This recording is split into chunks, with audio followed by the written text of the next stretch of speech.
Hey everyone, Mr. Happy here, and welcome to Mondays with Mr. Happy, aka Mr. Happy Mondays, the weekly Q&A show where you ask me questions and I answer them. As you could tell, I am doing a whole lot better. My symptoms were pretty much gone by early last week, and I was just waiting to test negative on the little COVID test thing.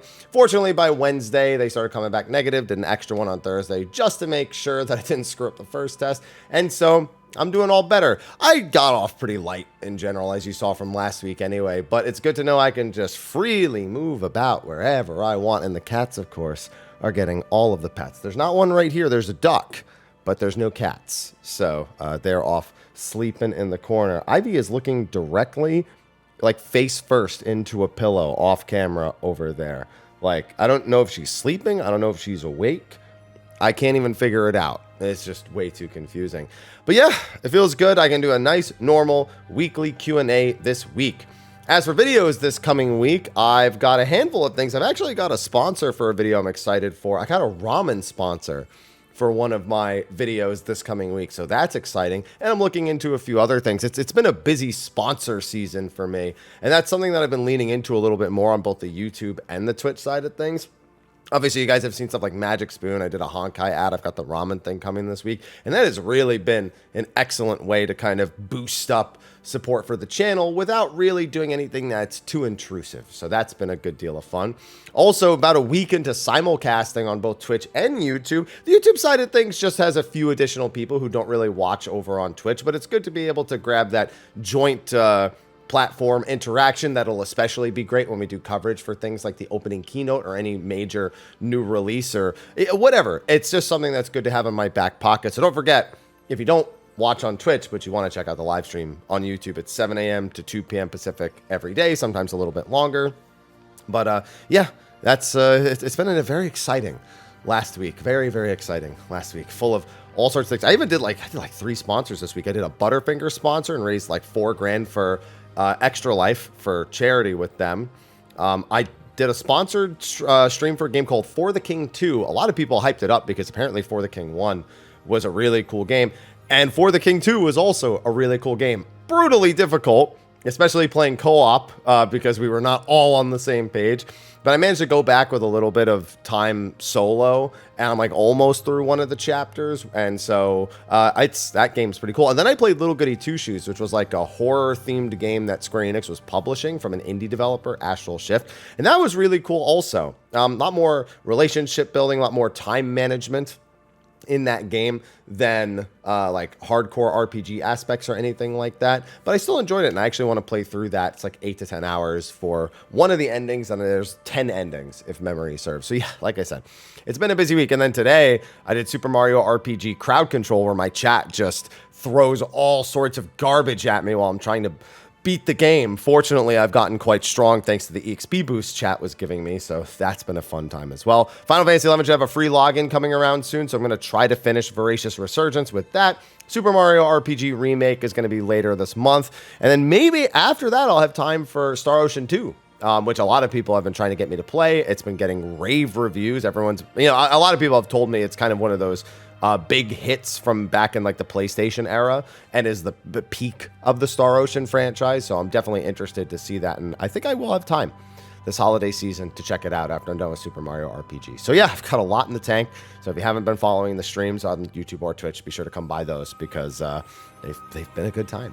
But anyway, with that, let's get into the Q&A. I don't think I scrolled through and I don't think I saw that many questions. And there was a lot of like speculation / prediction / what are your thoughts style questions. So I don't know that this one's going to be that long, but every time I say that, it ends up being like 45 minutes. So let's just check it out. Thanks to our sponsors over on Patreon for supporting. You don't have to. If anyone there chooses to. All my content's available for free here on YouTube. So continue to enjoy it here, but there's always the options for supporting, like the super chats and the live streams and all that. It's just all options. But either way, with that, let's get into the Q&A.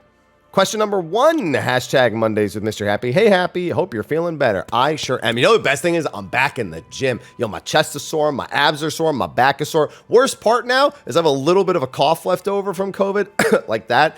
And my abs hurt every time I cough. Oh, it's just like right, I know the question's blocking it, but like right here, I get that pain in my core. Simple question this week. What was your favorite class in 11, Puppet Master?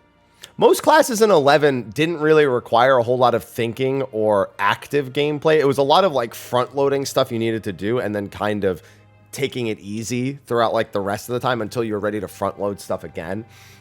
Whereas Puppet Master, especially because a lot of us didn't have mythics back in the day to make it easy, was a lot of management of burden of the individual maneuvers, of how long you were in the zone to make sure the maneuvers could last longer and longer, making sure the puppets stayed alive. So it was a lot more micromanagement. It's far more active than a lot of other jobs. I think the only thing that I ever felt was more active was pulling mobs in an EXP party as like a bard. I think that was the single most active thing anyone could have done back in the day in Final Fantasy 11. And I see you personally loved your time as Puppet Master. Hope one day to see it come to 14. I don't think it will. I know that they said it on stage again at EU, but I think they were just making sure people remembered both things they said before. I'd be shocked if it's not Beastmaster for the new limited job. So not gonna hold my hopes up for that one. Oh boy, we got a long one here. Hashtag Mr. Happy Mondays. Hello, Haps. Hi. How you doing? I'm doing all right. You doing all right? I'm doing... Okay, maybe I'm not doing all right. Hope you had a good Halloween or looking forward to a happy holidays. What do you mean? Christmas started 2 weeks ago. I don't really do anything for Halloween. It's not the most pleasant time for me. I just have some childhood experiences that make Halloween not a great time for me. And I don't mean like, oh, I had my candy stolen or something. No, like some serious stuff. So I don't really do Halloween at all. I haven't done Halloween in about 20 years, pretty much since 2002, realistically. And it's 2023. So yeah, I'm old. 32 years old, 33 soon. Holidays, yeah, I hope you have a good holiday season too. Just had to, I guess, an observation more than a question. All right, that's kind of rough to do this. I thought it was cute. 6.5's name is Growing Light, and this phrase was used specifically in the very first Rising event in 2014. Yoshi P referred to us as a growing light against the despair. Mentions it again in the song. Growing light over all the realm. Fingers bright on highland, white in an instance. A blade that smites thy night. But ill winds rise as the great gates yawn. Hope rides to meet with naught can cheat. With old despair, Astrid, new... God, I hate reading those. It's not your fault. It's the game, the way it's written. Do you think there's some deeper meaning? No. I don't even think it's a nod to the 10-year anniversary. I think they just thought it was a good name for the patch, and that's literally it. I don't think it's any deeper than that. So, P.S. Favorite Halloween candy or snack? That's tough. I've worked with Butterfinger a lot, and I've grown to like Butterfinger more over the years. I think my absolute favorite candy, though, is I'm an Almond Joy guy. I love artificial coconut, and I love almonds, and I love chocolate. So, yeah, Almond Joy, I think, is going to have to be my winner. Hashtag Mr. Happy Mondays. Hey, Happy. Hi. Hope you're doing better now. Other than that little bit of cough, I'm doing all right. I COVIDed myself around a month ago, tested positive for 2 full weeks with a lingering cough that lasts about 3 weeks. Like I said, my body has always been very good at warding off, like, any major symptom or any major sickness or it leaving quick. The fact that I only tested positive for, 8 days? Yeah, 8 days. Tuesday to the following Wednesday. Yeah, so I guess if you want to include the whole Tuesday and the whole Wednesday. No, that doesn't make sense, though, because I tested in the morning. Either way, yeah, I was, positive to negative in 8 days. So that was really nice.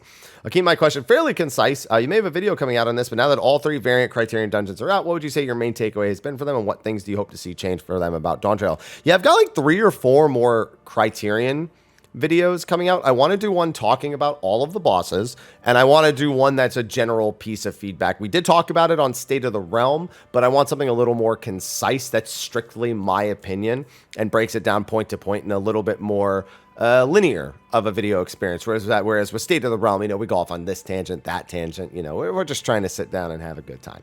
I think my main takeaway is content-wise, they have hit the nail on the head. It is awesome, the amount of lore, the world building. I think the boss design is top notch, and that's a true in Variant and Criterion. I think that with Variant, it's a little... If you want to do all 12 paths in one sitting, it is kind of just tedious and a little over boring. By the time you get to like the 7th or 8th one, you're kind of over the fact that you have to do all of those. You're just kind of, strutting through to try to get all 12 done because you know that once that's that, you kind of don't need to go back. And that's problem number 2 with Variant is there's not enough replayability. I do really want there to be some sort of daily or weekly objective to go into the Variant dungeons and do them, even if it's just part of Wondrous Tales. Like I just want... I would really prefer something more like a daily bonus for a variant dungeon. Any variant dungeon, doesn't matter which one, just get a daily bonus. Pick your favorite one. Maybe get a bigger bonus if you're playing with friends as well. Again, I would really like some sort of roulette style queue, even though I know that's really difficult to do for the VNC finder because it's not built into it. But those are the two big things for me. Criterion, it's just the rewards. They need some sort of item level increase. I think just either like a week. Yeah, I think just add a weekly reward to it. It comes out about 8 weeks after the tier has come out on even numbered patches. So on those patches, I think you just make sure that it has some sort of item level increase of some kind. I think the odd numbered patch ones, they might need to visit in a slightly different way.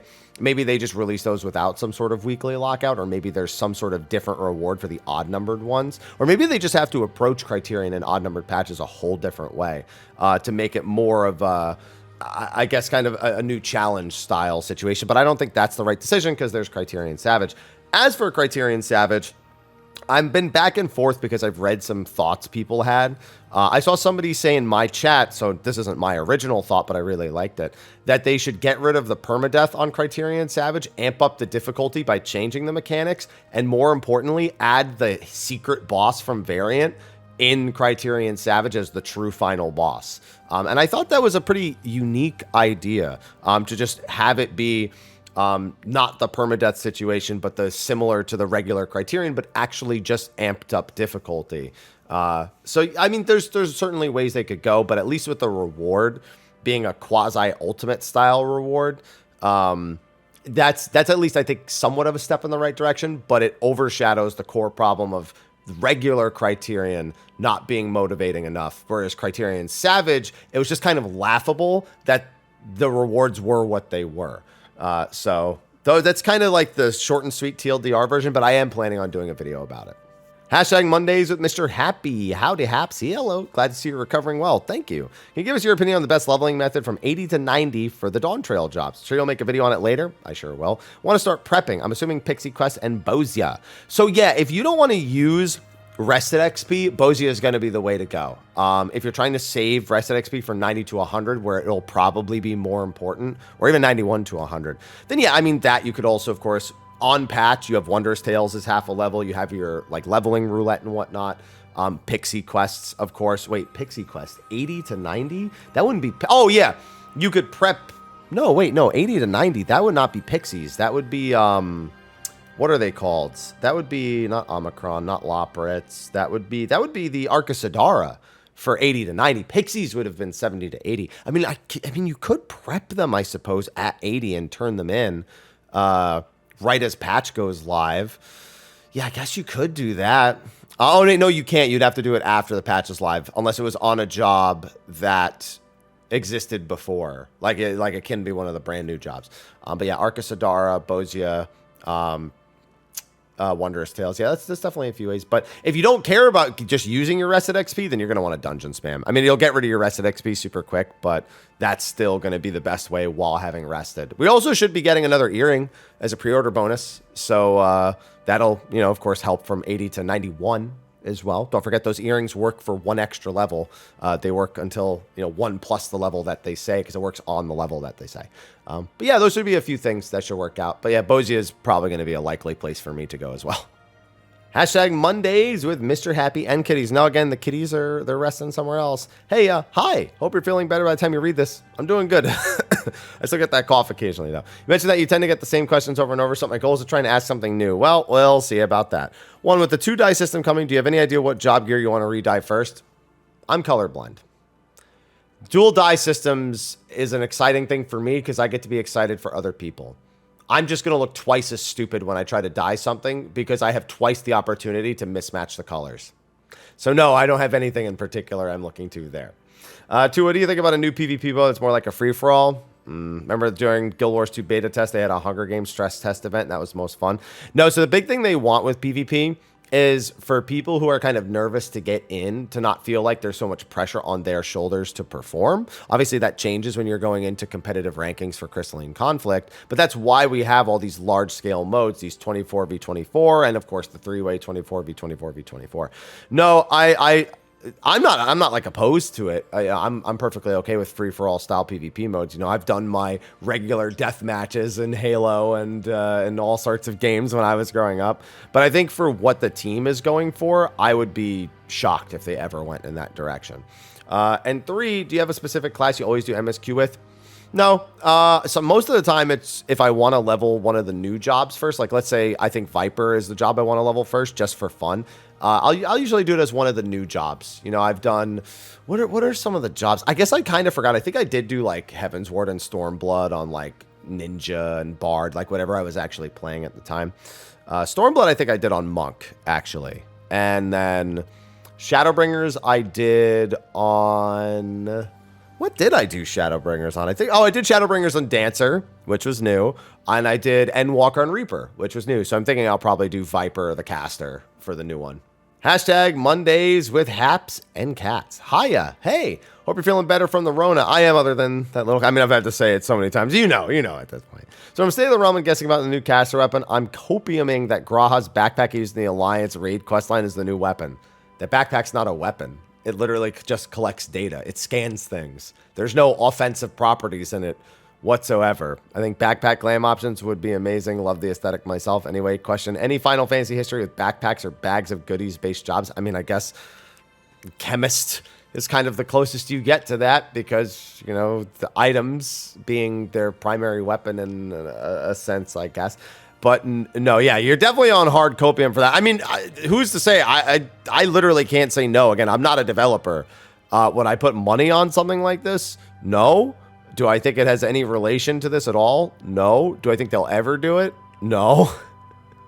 But who cares what I think? All that matters is what happens. Hashtag Mondays with Mr. Happy. Heyo Happy. Hi. I got a theory in the next caster job being a shape-shifting druid.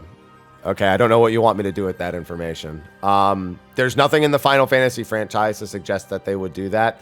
There's nothing in game to suggest it. So this is one of those, I would like it to be that. I think it would be cool. Like this is, I'm like translating like what I'm reading from you into like how it reads to me. Just like, oh, you think that would be cool. And it's a theory, but there's nothing to support the theory. It's just a... Yeah, it would be kind of cool, and it kind of matches some of the themes of the area. But there's really nothing to support that at all. I don't think there's any lore that alludes to people transforming into creatures that isn't something brutal or bad, like turning into a Sin Eater or a Void Scent, or what's another one? There was one other I was thinking. Oh, or how the people of Ishgard turn into dragons when they're exposed to dragon blood. You know, I don't think there's nothing else to support it. I mean, but again, hey, I just said this with the previous question. Just because there's nothing to support it doesn't mean it couldn't happen because we're talking about a whole new place. So I'm going to tell you, I have no reason to suspect this. There's no context to give me any reason to agree. But my opinion is irrelevant, which is why I struggle with these types of like inquiries or questions. I'm not suddenly an authority on these types of things. Granted, your actual question was, is there any lore? Which is a perfectly reasonable question. But as far as I know, the answer to that is no. So just copium time. Hashtag Mr. Happy Mondays. Hi, Happy. Hi. Hope you're not freezing too much and staying warm. I'm in Cali. Like, don't get me wrong. People think all of Cali is like a desert. It's not. You know, I'm in NorCal. I'm up in the Bay. So it actually is kind of cool during the mornings. It's like in the 30s or 40s, which to me is not that big a deal. It sucks for sleeping because all of my life, I've had like chronic stuffy nose during the colder seasons. So when it starts getting cold in the mornings, even when it's like, I don't know, I think it's like 60 degrees out. Yeah, it's 65 right now. That it doesn't help the fact that my mornings suck regardless. I mean, I just have to blow my nose first thing in the morning. It's just, oh, waking up like that is awful. Anyway, I had a housing question. Who are you talking to right now that you think I have the answer to a housing question? Let's see. Taking a few months break from 14, but I have a house in the mist. I was wondering if there's any loopholes, you know, let me keep the house even if I'm offline. Nope. Log in. That's it. There is no loophole. You log in once every 45 days or it's gone. That's it. I should reiterate, log in and step into the house every 45 days. Some people forget that second step. Hashtag Mondays with Mr. Happy. Hey, Haps. Hi. I have a question about the Endwalker relics versus the Shadowbringer relic in Ultimate. Okay, so with the way you can allocate 4 substats on the Shadowbringer's Relic by adding individual stat points, and the Endwalker ones, you just pick 3 substats to change. Let's change lock Shadowbringers as the best weapons for the 3 old ultimates and keep the damage checks difficult in check for... Wait a minute. Did you just refer to T, UCOB, and Uwu's damage checks as any form of... Because you just said keep the damage checks difficulty in check. Do you know how much of a joke the damage checks are in all 3 of those encounters?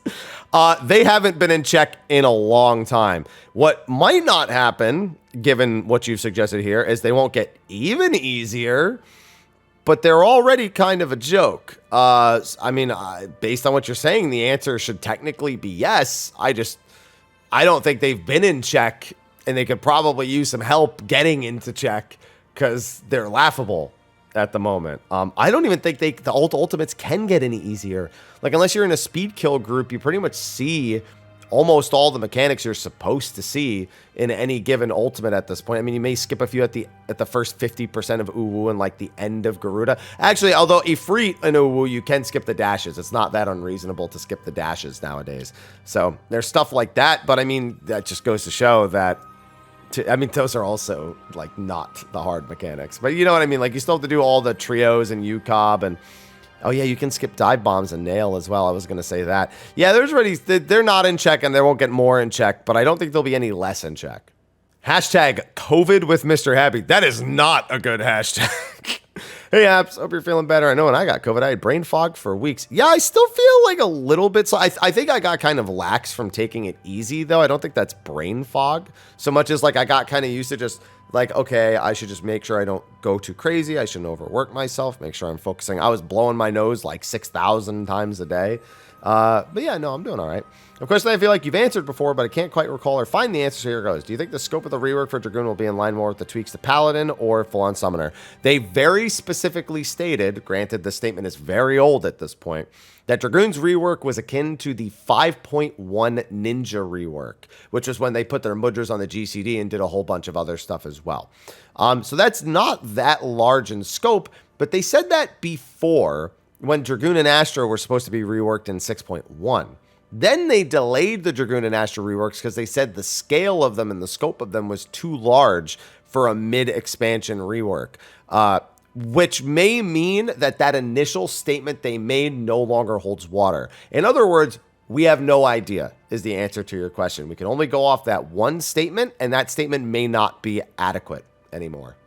Hashtag Mr. Happy Mondays. Hi, Haps. Hi, how's your Monday going? I don't know. I hope it's going well. I'm probably screaming at Super Mario RPG right about now because my chat is absolutely screwing me. But yeah, other than that, I should be fine. I have 2 questions for you. First, when do you think they will start pre-order for Dawn Trail? We will find out the answer to that question in January. I think February. If not, actually by late January or early February. Second, do you think female Hrothgar would be more humanistic? No. I do think they will not be hunched over, though. I think given that they're usually part of they're matriarchal in the tribes for Hrothgar, it makes sense for them to kind of display some sort of superiority physically. So I think they'll be a bit larger, and I don't think they'll be hunched over either. Those are the only things I kind of in my head think make sense. Hashtag Mr. Happy Mondays. Hello, Sir Happy. Hello. While I think many would prefer original content versus crossovers like Nier, with 11 getting its dues in 7.x, is there a Final Fantasy mainliner otherwise you'd love to visit for a series, be it Trial, Alliance, etc.? No, I always answer that when they decide to do these kind of things, I just hope they'll do it well, but I am always for completely original content. Think of it this way. The fact that they're referencing old major things in Final Fantasy games is because those games uniquely brought those things to the franchise. When another Final Fantasy game happens, those are the things I want. I want that thing that feels unique to that Final Fantasy to be a memory etched in my mind. So that's why I'm never really gunning for specific references to other Final Fantasies, because even if 14 does it well, I'm always going to think about that original experience and not the 14 version of it, unless, you know, the 14 version is relevant at that time. So I always want 14 to make more original experiences that maybe get referenced in later games in the franchise. I mean, like 11's being referenced in 14. We've seen 11 references in Stranger of Paradise. We've seen all sorts of things kind of crop up with the characters that were made there, the story, the enemies, the worlds. I want that to eventually be something 14 brings to another game. So I always prefer the original content. And even if I love a Final Fantasy game, I'm not pining for an Alliance Raid or a Trial series to be designed after it. I'll just accept it when it happens and hope it's done well. Hashtag Mondays with Mr. Happy. Hi, Mr. Happy. Hi. Hope you get over COVID soon. I think I'm good enough right now. Just glad to be back in the gym. One thing to pick your brain about and a silly question. Okay. One, as someone who would main asked if I was a healer, I fully agree about the sentiment that Square Enix should double, triple, quadruple, even quintuple down on the Time Mage aspect of the jobs. Personally thought Square Enix could have called Astrologian Time Mage since it's the closest thing we'll ever see to a faithful iteration. Thoughts? I mean, I think I said my thoughts on it last week, but same thoughts. I mean, I trust me, there's a lot more they could lean into with Time Mage that would be very different than what Astro does now. I've regularly thought about what a Time Mage would look like in 14 as both a healer and a DPS. But if Astro were to fully embrace it, there's a lot of things they could do with it. But I don't think they're going to lean so heavily into it, or that much more heavily than they are. It's just one direction I would be okay with, like I said last week. 2, how prepared should we be for ourselves for all the cringe Viper LB macros? I'm not going to lie. I turn off party chat, so I don't have to see those. So I don't have to worry about it. Hashtag Mr. Happy Mondays. Hey, Haps. Hi. Hope you and yours are well. We are doing swell. Thank you. I played Final Fantasy XI for its first 7 years. Seems to be the going thing, because that's like the Abyssy era, like the mid-wing / second or third Abyssy release about the 7-year mark. The Alliance Raid announces Echoes of Vanadil. I was thinking of going back and replaying up through and at least COP or Treasures. With all the changes that have been made, what kind of time investment am I looking at here? Assume I follow a guide. COP and Treasures is like a week and a half. Most. A week and a half playing a significant number of hours a day, but those are really quick, because what you're going to do is you're going to basically rush to 99, do some of Rhapsodies, and then do some of your rank quests, Xylark, COP. Like, you'll be kind of doing those as you go up to level 99. And then when you're 99, you'll blast through everything. It's just going to be how long it takes to get around everywhere. What I will say is this: if you have about a month to a month and a half to spare, with a little bit of spare time with your game choices, please finish Rhapsodies. It is the only experience in 11 that if you played as an old head, I don't care if you don't like retail, I don't care blah, blah, blah, private servers this, I don't care, it's irrelevant to me. If you have not finished Rhapsodies of Vanadil, you owe it to yourself to finish that and then stop.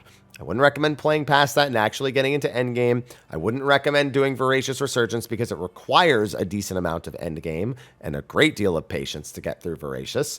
But you owe it to yourself to do Rhapsodies if you're an old head. Hashtag Mr. Monday Happy. No hello. You got 2 paragraphs of text here, and you couldn't spare 5 letters to say hello? Not a question as much as gauging interest. Okay. I've been doing a Realm Reborn books. Your condolences are welcomed. I'm going to be doing them soon, too. I'm saving my condolences for myself, pal. But a part of me wants this type of content to return, but instead of weapons, it's for gear. I like the idea of augmenting relic gear, something to accompany a weapon, which is outright lacking in Endwalker. However, I would like the grinding aspects to actually be in the overworld, as I find overworld content quite sparse. Not to mention the sheer amount of excellently written side quests that I feel a majority of players ignore. Well, the second one has the example, which I don't need because you've pretty much described it. I mean, I'm sure they could do relic gear. I'm impartial to the idea because at the end of the day, it's gear that may upgrade gradually throughout the expansion, something that we had in Shadowbringers. It's to some capacity with the Bozia gear, but it's always going to be weaker than whatever's in the current patch. Like the relic is always, the relic's not actually BIS until the end. That would be the same thing here. This gear would not be BIS for any serious raider. It would be glam, essentially. And then at the end of the expansion, it would be the BIS for anyone who cares. And, I guess if you give the gear enough stats and no materia slots, assign stats to it like you do the weapon, then it becomes ultimate gear at some point. I'm nothing against that. I guess it's hard for me to get excited about the idea because the way you're talking about it will probably not happen. I don't think they ever want to really do a full-on book-style thing again. As much as I think that the reason a lot of us hate books is because the game was designed the way it was back in A Realm Reborn. I think if you took a lot of the way things are done now and applied books, it's you know, it's not like it's fun. It's like, oh my God, this is amazing. But it's certainly not the 4 hours of waiting for a fate and having no real way of getting into the duty finder to do old dungeons. Like we just have so many game systems we didn't have access to back then that would make it tolerable, or at least not that bad. Something I could easily do for like relic after relic after relic, even if it's not the most exciting thing. But I guess in terms of gear, yeah, I mean, I've got nothing against it. I can't be excited because I'm not optimistic they would do it. Hashtag Mr. Happy Mondays. Hello, Mr. Happy. Hi. Hope you enjoyed the new Criterion dungeon. I did. The question is about running Thorn Unreal as a way to get Gil. That's what I do. After clearing the fight, I started to go to PF, but it takes a lot of time to clear, even with farm groups. Do you think this Unreal is a good way to get Gil, or should I put my time into other forms of getting Gil? I mean, you just need 2 clears a week. Like, at some point in the week, you just need to get those 2 clears. And that's it. It's not like you're going to sit there and farm Thornton. You can only... That's not how it works. So, I can't imagine you're making an insane amount of Gil in the time that you would be spending trying to get 2 Thornton clears for the week. That's it. You get the 2 clears, then you go do all the other stuff you would do to make Gil. Hashtag Mondays with... There were more questions than I thought. This is definitely going to be like 45 minutes. Hey, Happy. Hi. Pancakes or waffles, and why? I'm indifferent. I don't eat pancakes or waffles, realistically. I prefer a nice American breakfast. You know, I just like my eggs, my bacon. You know, I pancakes I always feel like I regret getting because they're too heavy, and then I need so much syrup, so they're too sweet. And then with waffles, it's like, yeah, I'll do chicken and waffles, but like I'm never going to like, that's not my go-to order, so I'm indifferent. Catching up from 6.0, would you suggest starting now or wait a week? I mean, I suggest starting when you have time. It's not like it's going to take very long, but doing it a week before, I'm not a huge fan of doing that, so it's just when you have spare time. Do you think there's something on the horizon of going classless? No. I don't think they're ever going to take the time to actually remove the base classes. They've already said that story-wise, it doesn't make sense to not have them. Like, it's a huge gap in the lore that people just then can't experience, or it's just something's wrong with it. But not even that. I just don't think that they're going to take the effort. I think they've streamlined going from the class to the job for the early classes well enough, and there's really no point in revisiting it. All right, this is a whole huge question that essentially boils down to I don't know what to do because the statics I joined never finished the raid tier, and I hate going into PF. If you want to clear it quicker, I mean, you got to look for higher quality statics. That's really all this question and answer boils down to. It sounds like you're just kind of accepting statics and not really thinking about the criteria and goals of said statics. And you need to find a static that matches the thing that you want to achieve. That's my only insight in all of this text that's available here, because that seems to be the big conundrum that you find yourself in. Hashtag Mondays with Mr. Happy. Good day. Good day to you too. I have a couple of questions, the first of which is a bit esoteric. Oh, we don't have those tomestones anymore, so feel free to skip if you wish. Now I'm curious. Do you have any thoughts or insights into different MMORPG player types and motivations as described by either Richard Bartle's taxonomy of 4 types or Nick Yee's 2007 motivations of play, or perhaps a newer paper you can introduce to us? I hate people trying to put every type of player kind of into a category. It's funny sometimes because there's a lot of like little kind of niches you could throw people into, but I don't ever think it's worth doing or ever even worth thinking about, because all that matters is that a player is having fun and not being a dick to other people. If you're being a dick to other people, then I don't hope you have fun ever, and I hope everything is miserable for you. But other than that, I mean, there are people who just want to dress their character up. There's people who just want to sit in Limsa and talk to people all day. There's people who just want to play the market board. There's people who just want to craft. There's people who just want to gather. There's people who only want to raid. There's people who only want to do ultimate raids. There's people who like to spam extreme trials. There's people who like to help others. There's people who sit in the gold saucer and do chocobo racing all day, or struggling to get through 100 wins in Fall Guys. There's people who fish all day. There's people who ocean fish. Like, every single activity is its own category, because there are people who just play for very simple reasons like that. So for me, it's just, I don't have anything that I can introduce you to, and it's not something I ever really think about other than thinking about my own interests, because those are the only things that really matter to me. So beginning to see 80-minute queues and Alliance raid roulette on Materia. Oh boy, during allegedly prime time. I love that. Allegedly prime time. Worried about the group focused content in Dawn Trail. I wouldn't be that much, because I think about the way that Eureka and Bozia are. And while I'm willing to bet that Materia's fulfillment in those types of things now is not super great. They're also designed that the majority of them can be done with relatively relatively small groups of players. So if you just make even a few friends, you can actually get through most of those activities. So I wouldn't really be that worried, because even when stuff is designed to hold a high capacity, it is not necessarily balanced around that high capacity. It's normally balanced around a minimum number of players, and that's more than enough to get it done. Hashtag Mondays with the app. Hello, hi, hello. Good, you brought some spares. What's poppin', dude? Quick question. Which Final Fantasy game is your favorite rendition of Battle at Big Bridge? And why is it Stranger of Paradise? It's not Stranger of Paradise, but I know that I don't know which one it is, because there's so many and they're all so good. There's like 50 of them. So I don't have an answer, but all of them. How about, yeah, all of them is the answer. Hashtag Mondays with Mr. Happy. Well met, Captain Content 1227. Thank you. Hope your cold has improved since last we crossed paths. I mean, my COVID. Not my cold, my COVID. Which, now that it's over, the leftovers feel like a cold. I want to know your opinion on Mrhappy and if we will ever see him again, whether it'll be patch 7.0 or later, because he is one of my all-time favorite characters from this game. Feel there are still a few unanswered questions revolving around him, likely not answered till in the 6.x. Yeah, I'm sure there are, but at this point, he's literally just kind of asleep. If you did Omega, he's asleep. If you didn't do Omega, the fact that he hasn't done anything lately is kind of surprising. I mean, I'm sure any element like that could be brought back. The dragons, Mrhappy, Omega, like they could always go back and reference that. But there's no reason for me to suspect that they will at any point. Like I've got no context to be like, oh yeah, Mrhappy is going to show up in this expansion. That I could. There's no way I could. So it's just a matter of when he comes back. He comes back. Hashtag Mr. Happy Mondays. Hello, hi, how are you doing? I'm doing all right. Oh, look, aloha. Hey, I'm trying to record right now, buddy. I have a question about how you think Square Enix approaches producing gear over the course of the expansion. I'm indifferent to this as I'll do Criterion Savage, but a number of my casual FC mates are a bit upset about the new shiny weapon being locked. Hold on, I'm going to hide this so you can actually see that I'm petting aloha real quick. Shiny weapons are locked behind Criterion Savage. Make the argument that in 5.x and 6.x we have the same number of shiny weapons, but in 6.x, 2 of those weapons were removed from being free, i.e. crafted primal weapons, to Criterion Savage, which to them is ultimate and ultimate.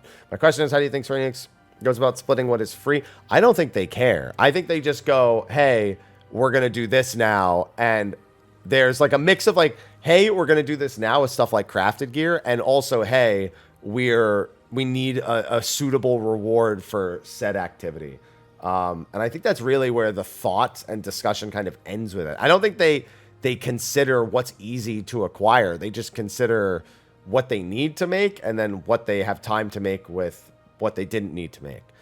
That's it. I literally think that there's no other thought process to it. And that wondering about it doesn't really... it doesn't achieve much, because all that matters in the end is what results we have. And as long as there are ultimates and Criterion Savages and stuff that has those shiny weapons, then they're going to continue to make rewards for those things. With Criterion, debatable whether they'll make rewards. Still waiting on some of that, but you know what I mean. I think this is actually the last question. I think when I was scrolling through, I saw a bunch of comments that there were just not questions, and this one just kind of squeaked in between the rest of them. Hashtag Mondays with Mr. Happy. Well met, Mr. Happy. Happy Halloween. Hi. What's your favorite board game?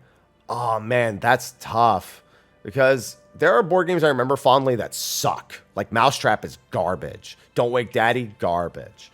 And then you have Monopoly, which nobody plays correctly, and you never actually finish a game with most people. You sit down to do it. Then I think of the game of life, where literally every time I've ever played it, people just cheat. So what's the point in even playing? I don't know. I think of games like Apples to Apples and Cards Against Humanity, like the physical version. So not really board games, but they're kind of the thing I enjoy doing most if I'm sitting down with a group of people. So I'm going to go. I mean, that's, I guess, gotta have to be my answer. Yeah, that was actually the last question. Hilariously, a lot of comments here are just shitting on Trails of in the Sky and Trails of Cold Steel. I didn't expect that. I've heard nothing but glowing praise. It's just that it's like, what, 10 games now to get through all of the... I might even be more to get through all of the Trails games. And then with Tales, you know, yeah, I started answering that last week because I was like, oh, wait. Trails, not Tales. Yeah, so... Yeah. Okay. Yeah. That's all the questions. Yeah. Look, I have Cold Steel sucks. Trails 1 is boring. It's made the right choice, ignoring the trails. Yo, I thought this. I didn't expect to find so many people. I didn't even trash it. I just said that I didn't like Trails in the Sky 1, and it was hard to commit to playing the rest of them when I didn't like that. And everyone's coming out of the woodwork here talking. I didn't expect that at all. I wasn't trying to welcome that. This isn't like when I talk about Final Fantasy IX and why I don't like it. Yeah, okay. I was just really surprised to see that. I also see one that says 2-team PvP is a bad idea because it'll just be win trading. Have you ever played an actual PvP game that has 2-team PvP? Like, it's not just when you have 24v24, there's not just win trading nonstop. Like, yeah, there's sometimes people try to do like that queue at the same time thing, and they try to, you know, rig matches as much as they can, but you don't get active 24v24 style. That I'm not talking about like 4v4 or 10v10. I'm talking about just, you know, rival wings style 24v24, just not a third team, which is just stupid. So, and also you could still technically organize win trading with 3 teams. That doesn't change anything. If you had 3 teams, 4 versus 4 versus 4, for example, or 5 versus 5 versus 5, and you had 15 people organized, you would just trade the wins one at a time again. It's a little less effective if you're doing something like ranked, but I don't know. It's weird because I feel like I'm reading something from someone who's never PvP'd before, and it's just a bad take as far as I'm concerned that 2-team PvP is a bad idea. That's like 99% of games that do PvP have 2 teams, or I guess nowadays it's battle royales, so you know it's more like 25 teams, I suppose. But anyway, that's gonna be a wrap for this week's episode of Mondays with Mr. Happy. Still clocked in close to that 45-minute mark. There were a few more questions than I expected, and my intro and outros were a little longer, so we got it. Anyway, thanks for watching. Aloha. Hey, whoa, chill. Let me finish the outro, and then it's playtime. Okay, pal? Thank you for watching. Be sure to like, favorite, subscribe, and share. And if you have a question for next week's Q&A, drop it in the comment section of the video below. With that, I'll see you in the next one. Until then, bye-bye.